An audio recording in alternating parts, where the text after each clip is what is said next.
Hi everyone, Foster here, and I'd like to spend a few minutes with you today talking about the situation in Greece and its implications for the world and for each of us.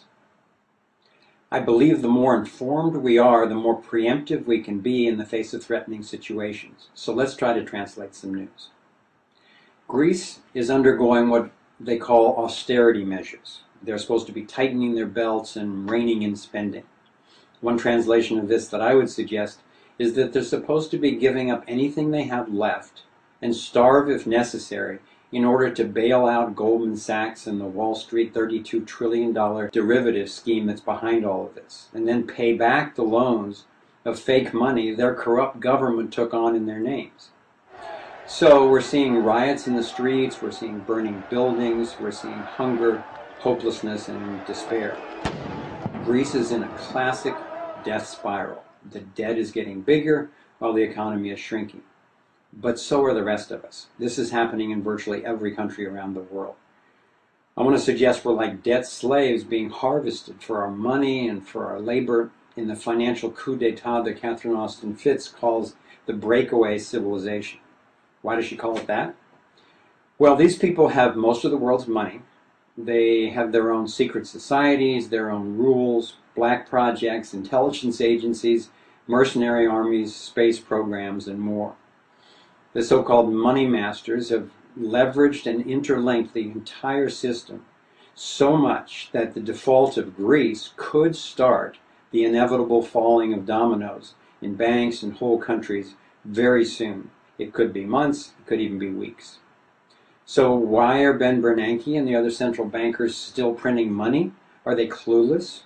Do they not know that there's no way out going that direction? I think not. I suggest that they've been planning this inflation and timing the catastrophe.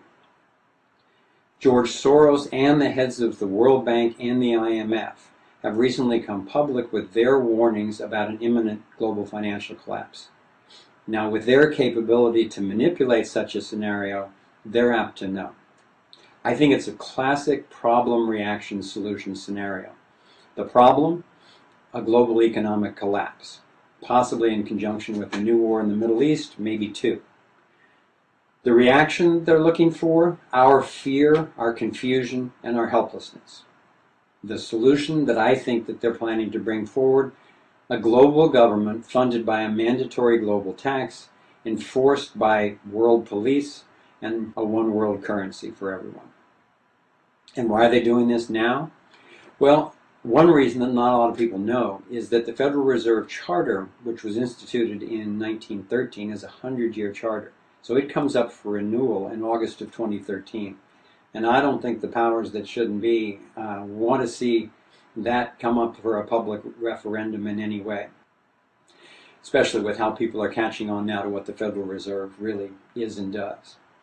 The second reason, people are finding out so much about the banking system now and what's being done to people's lives that they're starting to take a stand more and more actively all the time.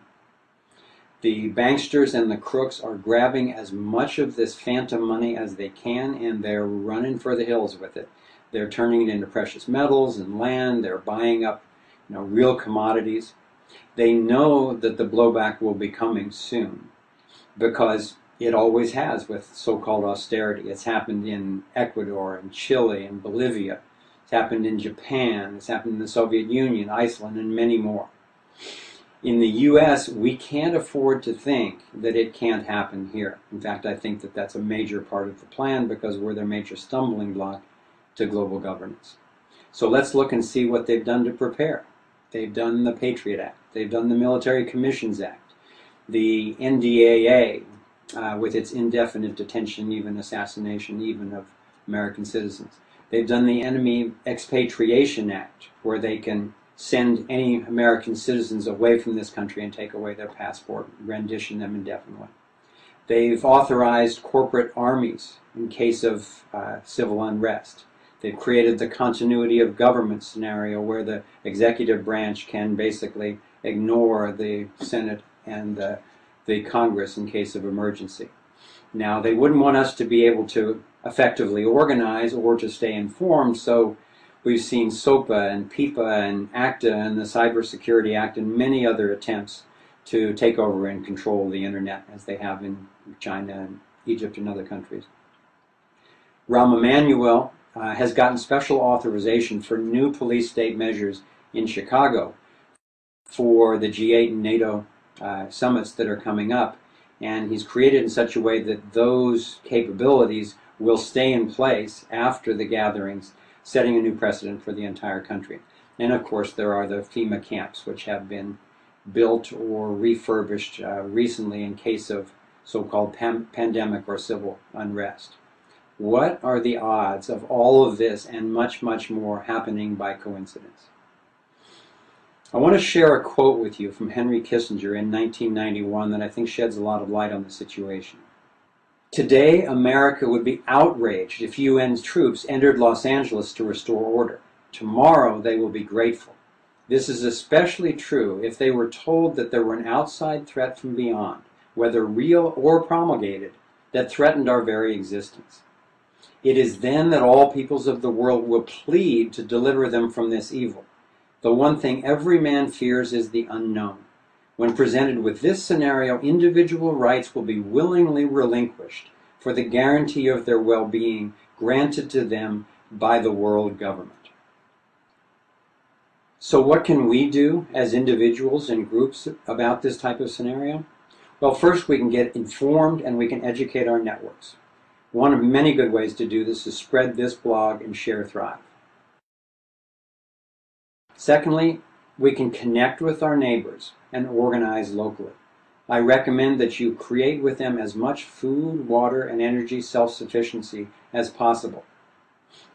As much as you can, get out of debt and out of dollar-denominated assets, which could easily be worth 50 cents or less on the dollar very soon.